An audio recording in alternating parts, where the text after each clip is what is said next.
150 years old. That's very old. It's the maple syrup. I have maple syrup every day. And boys and girls, I am here day and night in all kinds of weather. Yes, working away at my fires. I'm going to show you what I'm going to do next.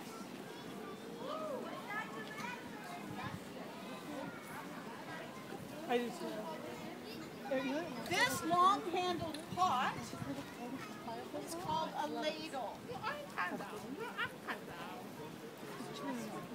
You would take the buckets of sap from the tree and put them in the first pot. We call this pot a kettle. And we put the sap in here. Would you like to see the sap? Yeah. Good listening to that. Wow. What does it look like? Water. That's right. Water. Because it is mostly water and a little bit of sugar. Exactly right. I need to cook this. How do we know it's boiling? How do you know by looking? Don't touch it, but just by looking. Steam. If there's steam coming out, then you'll know. That's right. And that's what I need to do. Because I am evaporating that water out of the sap to get to the sugar. So I keep my fire going. I'm going to cook it here in the first kettle for about 8 hours.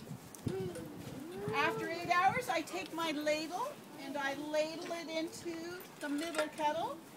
Let's have a look. Look, what change do you expect to see here? Color. Will it look different? Yes. How will it look different? Do you think it'll be brown?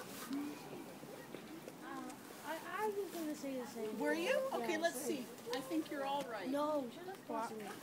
Yes, definitely different, isn't it? So I have done that, boys and girls. I didn't add anything. I just took out water. So what you're seeing is the brown is from the sugar cooking. Sugar, when you cook it, turns brown. So after another 8 hours, so I have 8 hours plus 8 hours. How many is that? 16. Excellent. 16 hours. I'm going to take, what was this called? A ladle? Ladle. I'm going to put it into what? What is this, my third? What was the word? Kettle. Kettle. Are you I'm happy? going to cook it some more. Another 8 hours. Let's do the math. 8 hours? Yeah. Plus 8 hours is how many? 16. All right, let's add another 8 hours. 16 plus 8. 24 hours. Perfect. 24 hours. How many hours in a day? 24. 24. A whole day and night I'm out here cooking. Now I want you to tell me, you're very good at this, I think. Tell me if you think it is maple syrup yet, or if I need to cook it some more and make it thicker.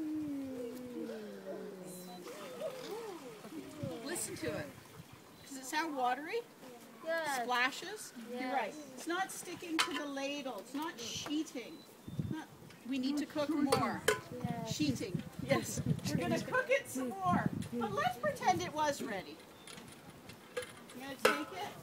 Can you imagine what has fallen in the kettles over this day of cooking?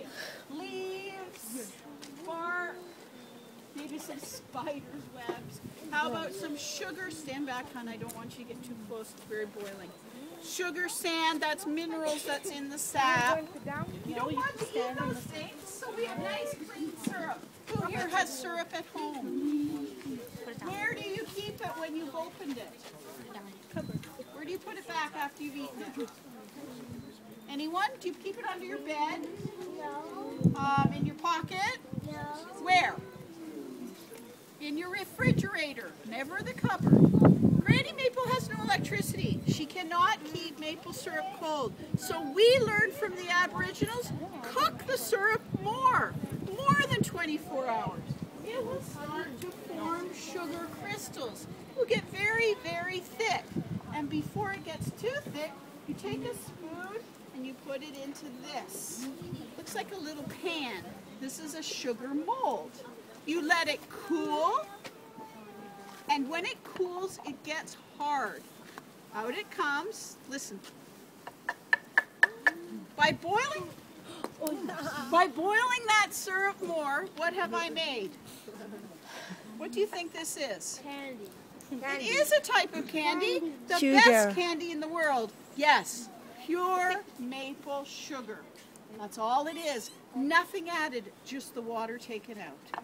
So this will keep, as long as you keep it dry and away from animals, I will keep this all year and enjoy it all year with my family. Now, Jillian is going to let you try some sap and some syrup. All right? Yep, good. Thank Thank you. you. Very So if welcome. you could line up just single file along the edge of the table, you're going to get sap.